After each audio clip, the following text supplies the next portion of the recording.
I love McKinney because of the people. Of course, you know I'm very relational, and we moved here, oh my goodness, 35 years ago when it was a little town of 32,000 people. We're 215,000 strong, I believe now, but it's still got the hometown feel. We've got wonderful nonprofits that give to this community back, and that's the reason why I love it so much.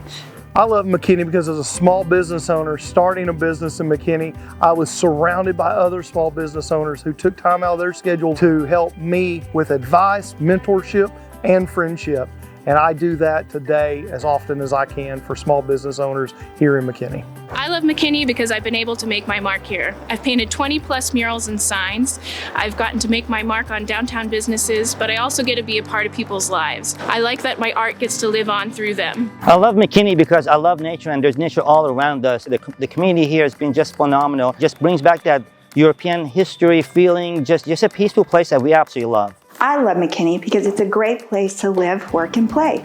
I feel blessed that I live in the historic district. I get to come every day to work in the gorgeous cotton mill. I get to play in the fun festivals the city hosts downtown, as well as the ones we host right here. Did I mention I love McKinney? Because it's actually the very best place to live, work, and play. I love McKinney. Who doesn't love McKinney? Why wouldn't you love this place? I've opened my comedy club here about 7 years ago, and we have a community of new comedians that I never knew that we had talented people here in McKinney that loved to do stand-up comedy. I work here, I live here. If you don't live here, get here. Love McKinney.